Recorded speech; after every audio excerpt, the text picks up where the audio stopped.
Right now, there are thousands of homeowners across Britain who can't sell their properties. They're not in negative equity, they're not behind on their mortgage payments, they haven't done anything wrong. In fact, many of them have done everything right. They've invested tens of thousands of pounds improving their homes, only to discover those improvements have made their properties completely unsellable.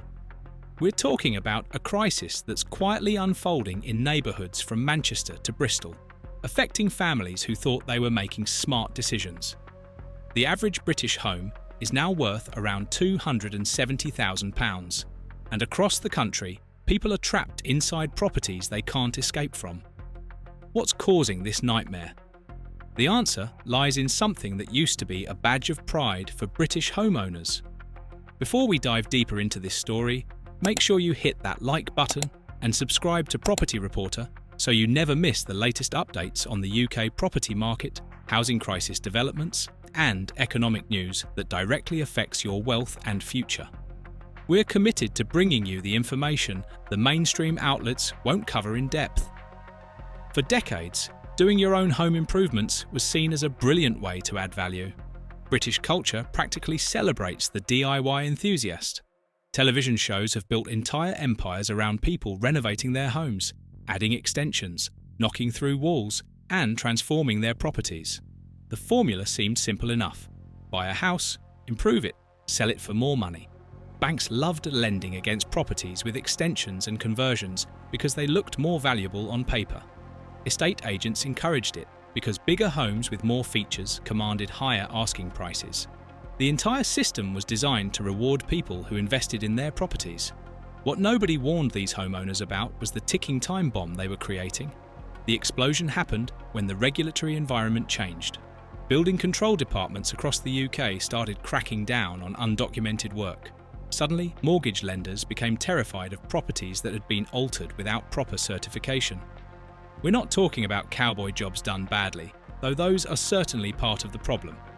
We're talking about professionally completed extensions, loft conversions, and structural alterations that were done years ago, often decades ago, when the rules were either different or simply not enforced.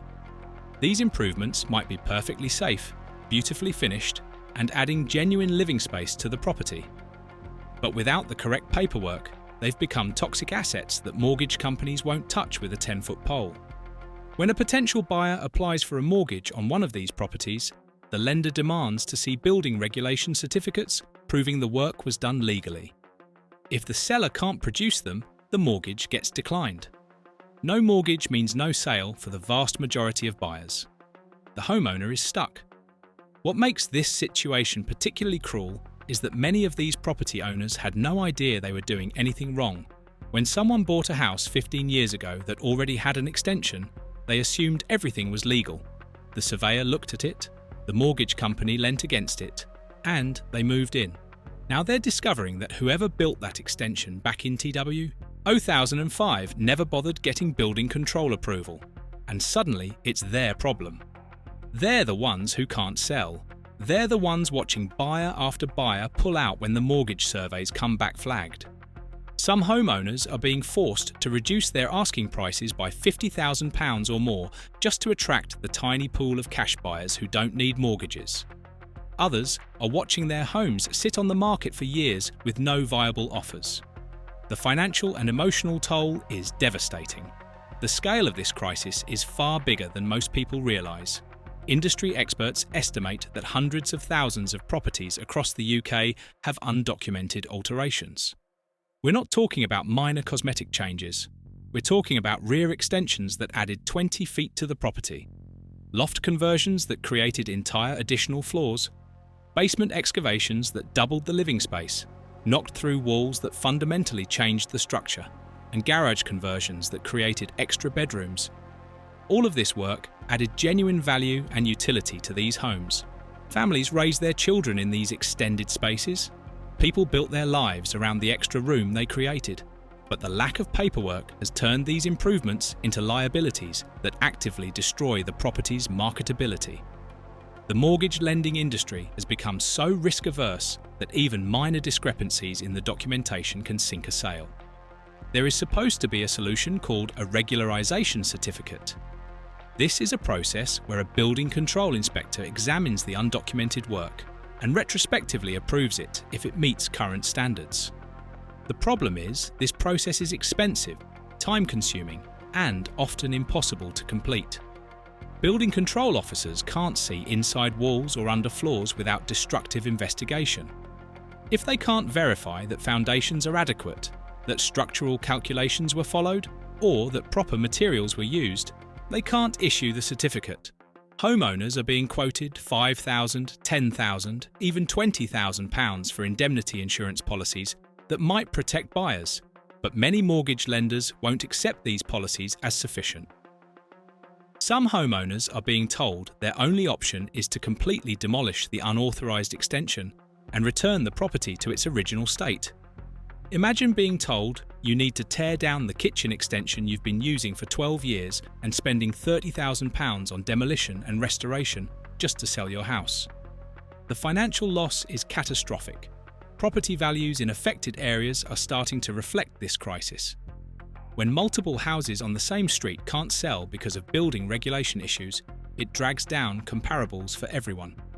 Neighbours who did everything by the book are finding their own property values suppressed because the house 3 doors down has been on the market for 18 months with no offers. Estate agents are reporting that buyers are becoming incredibly cautious, demanding extensive documentation before they'll even make an offer. The due diligence process has become so intensive that many transactions are collapsing months into the process when some obscure piece of paperwork can't be located. First-time buyers are being advised to avoid any property with obvious extensions unless the seller can immediately produce a complete paper trail. This advice is sensible from a risk management perspective, but it's creating a two-tier market where modified properties are becoming virtually untouchable.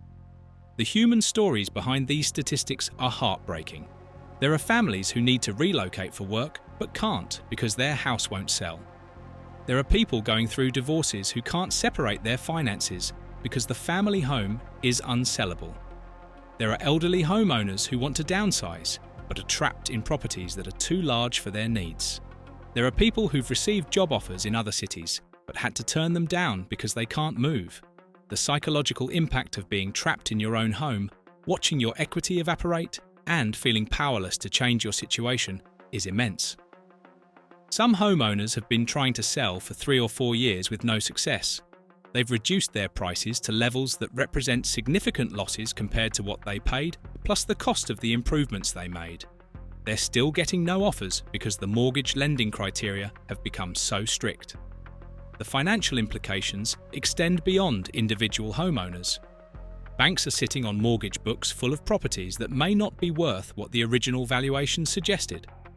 If a significant portion of UK housing stock becomes difficult to sell because of building regulation issues, it creates systemic risk in the mortgage market. Property price indices don't fully capture this problem because they track completed sales, but they don't measure all the properties that should be selling but can't. The actual liquidity crisis in certain segments of the market is hidden from view. When economists talk about the health of the UK property market, they're often looking at average prices and transaction volumes without understanding that beneath the surface there's a growing pool of unsellable properties, creating a shadow problem that could have broader economic consequences. Local authorities are overwhelmed and underfunded. Building control departments have been cut to the bone after years of austerity. They don't have the staff to process regularisation applications quickly, and they don't have the resources to pursue enforcement action against the thousands of properties with unauthorised work. This creates a bizarre situation where the regulations exist and are being enforced by mortgage lenders, but the government bodies responsible for the regulations can't actually help homeowners comply.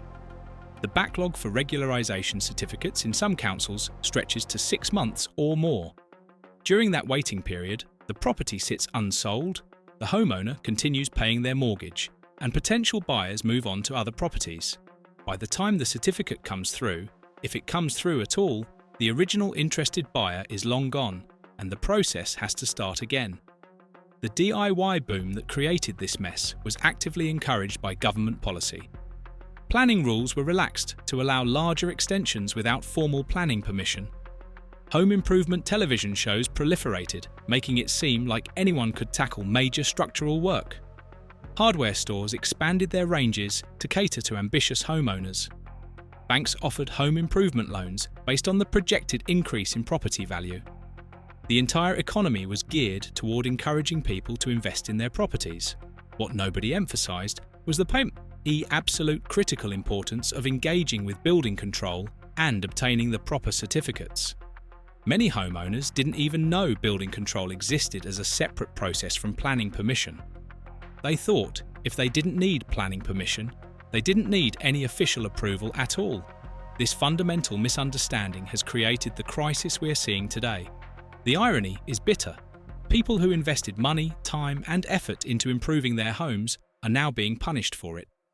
People who did nothing to their properties are better off because they don't have the regulatory complications. The homeowner who built a beautiful oak-framed extension that cost £70,000 is worse off than the neighbour who left their house untouched. The market is penalising improvement and rewarding inertia. This is completely backwards from how a healthy property market should function. The theoretical value added by improvements has been wiped out by the practical impossibility of selling the improved property. In some cases, the net effect is actually negative.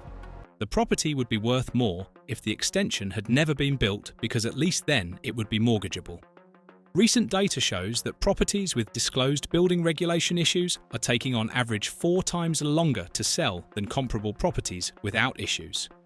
The final sale prices are coming in at an average of 12% below asking price, compared to 4% below asking for properties without complications.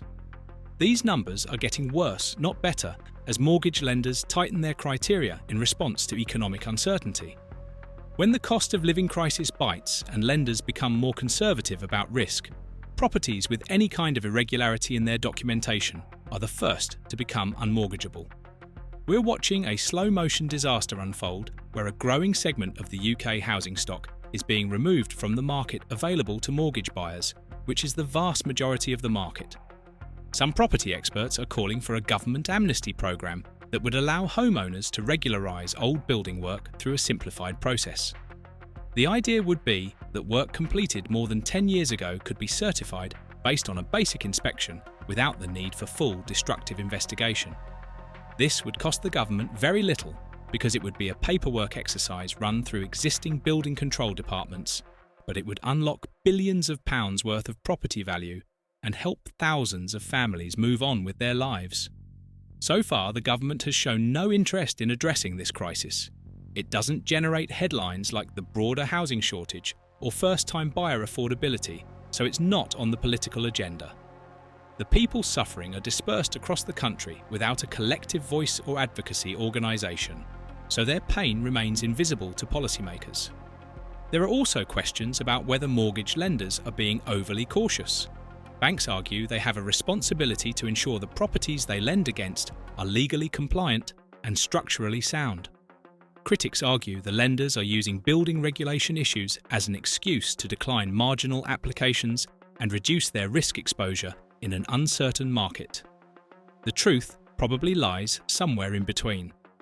What's undeniable is that the lending criteria have become dramatically stricter over the past 5 years when it comes to building documentation. Work that would have sailed through a mortgage application in 2015 is now a deal breaker in 2025. This shift has happened without any change in the underlying regulations, which suggests it's driven more by lender risk appetite than by actual regulatory requirements. The gap between what building control technically requires and what mortgage lenders demand is widening, and homeowners are caught in the middle. The situation is creating opportunities for cash buyers and property investors who can purchase these problem properties at significant discounts. They're buying homes for £20,000 or £30,000 or even £50,000 less than market value because the seller is desperate and the pool of potential buyers is so limited. These investors then either hold the property as a rental, where building regulation issues matter less because buy-to-let lending criteria are slightly more flexible, or they eventually sell to another cash buyer.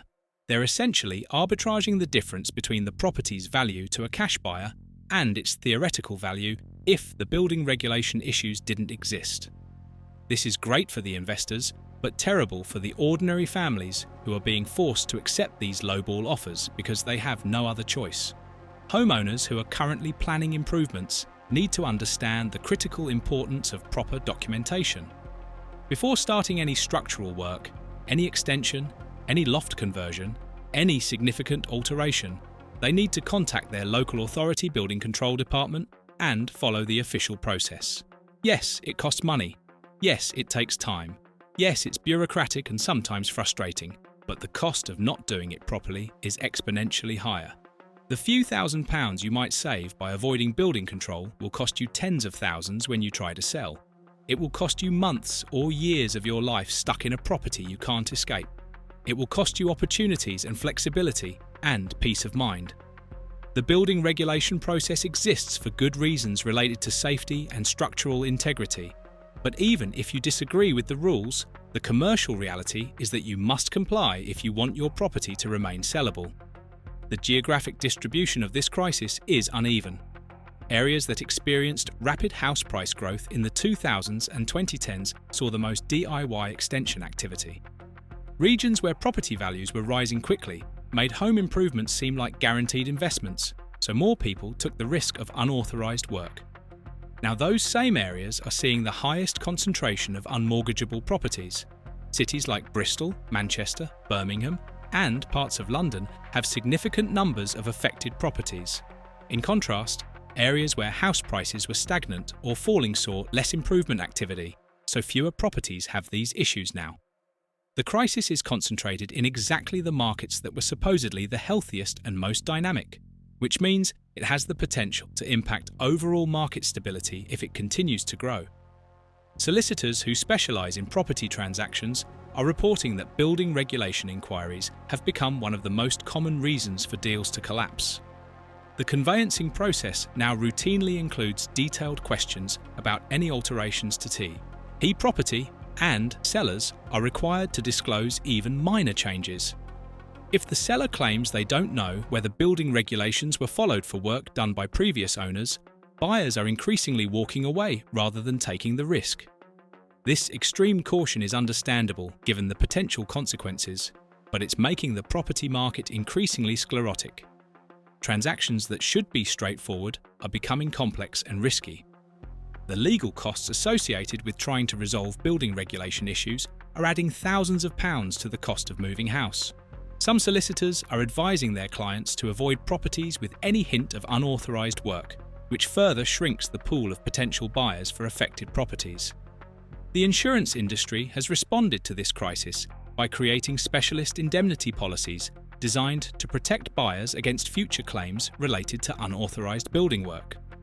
These policies can cost anywhere from a few £100s to several thousand, depending on the nature and extent of the work.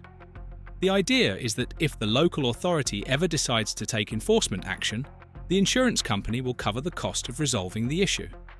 The problem is that many mortgage lenders won't accept these insurance policies as adequate protection. They want to see actual building control certificates proving the work was done properly, not insurance that might pay out if there's a problem in the future. This leaves homeowners in an impossible position where they've paid for insurance that was supposed to solve the problem, but it doesn't actually make their property mortgageable. The insurance companies are happy to take the premiums while knowing their policies don't fully solve the underlying issue. There's also a generational dimension to this crisis. Baby boomers who extended their homes in the 80s and 90s often did so at a time when enforcement was virtually non-existent. The work was done to decent standards by competent builders, but nobody bothered with building control because it simply wasn't part of the culture. These homeowners are now reaching retirement age and want to downsize, only to discover their homes are unmortgageable. Meanwhile, younger generations who've grown up with more regulatory oversight are being punished for decisions made by previous owners or by their own parents.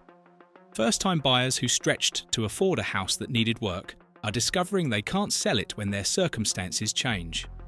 The dream of using property as a stepping stone to build wealth has turned into a nightmare of being trapped in unsuitable homes. Some housing market analysts believe this crisis could actually trigger a broader correction in UK property prices. If a significant portion of the housing stock becomes difficult to sell, it increases supply in the liquid part of the market, as people who would normally buy the problem properties are forced to compete for the diminishing pool of clean properties. At the same time, it reduces effective demand because people who own problem properties can't sell them to move up or down the ladder. The net effect could be downward pressure on prices across the board as the market adjusts to the reality that many properties simply aren't worth what their owners thought they were worth. This adjustment process could be gradual and relatively painless, or it could happen suddenly if a shock to the system forces lots of distressed sellers into the market at once. Either way, the implications for household wealth and consumer confidence are significant. The construction industry has known about this problem for years, but has had little incentive to publicize it. Builders and tradespeople benefit from homeowners who want work done quickly and cheaply without the hassle of building control. Obtaining building regulation approval adds time and cost to every project, and many customers push back against it. Builders who insist on doing everything by the book often lose work to competitors who are willing to take shortcuts. This creates a race to the bottom where the cowboys thrive and the responsible professionals struggle. Until recently, the consequences of unauthorized work were theoretical and distant.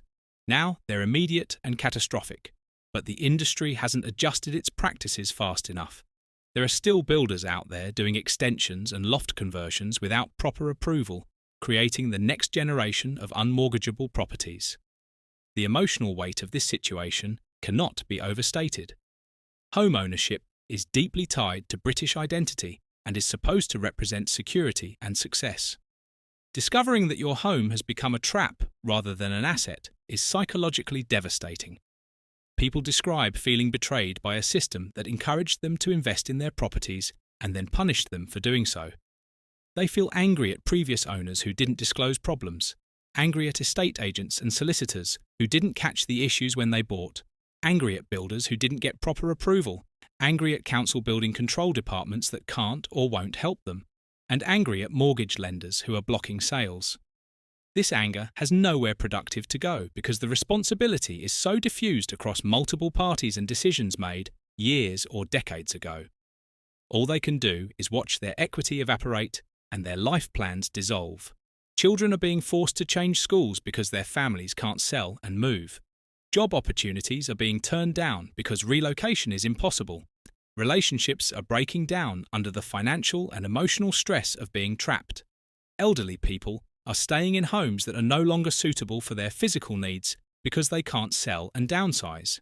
The cascade of consequences extends far beyond the property market itself and into every aspect of people's lives. This is not an abstract economic issue that can be dismissed with statistics and market analysis. This is a human crisis affecting real families who did nothing wrong and are suffering through no fault of their own. Looking ahead, there are no easy solutions on the horizon. The government could create an amnesty program, but shows no signs of doing so. Mortgage lenders could relax their criteria, but the trend is moving in the opposite direction as economic uncertainty increases. Building control departments could speed up the regularization process, but they lack the funding and staff to do so. The insurance industry could create products that lenders will actually accept, but the risk profile makes this commercially challenging. Individual homeowners can try to obtain retrospective approval or indemnity insurance, but these options are expensive, time-consuming, and often ineffective. The most likely outcome is that this crisis will continue to grow slowly, affecting more and more home owners until it becomes impossible for politicians to ignore. By that point, the damage to household wealth and market confidence will be enormous. The £270,000 figure we mentioned at the beginning represents the average UK house price, but for the families trapped by unauthorised building work, that number is meaningless. Their homes might theoretically be worth that much or more, but if they can't actually sell them, then the theoretical value is irrelevant. Real value only exists when there's a willing buyer and a completed transaction. Everything else is just optimistic guessing. The DIY boom that was supposed to create wealth has instead created a prison for thousands of homeowners who invested everything they had into properties they can no longer escape from. The tools and materials they bought sit in sheds as reminders of the improvements that destroyed their lives. The property programs they watch now seem like cruel jokes that lured them into financial disaster. What was supposed to be the British dream of home ownership has become a nightmare with no clear way out.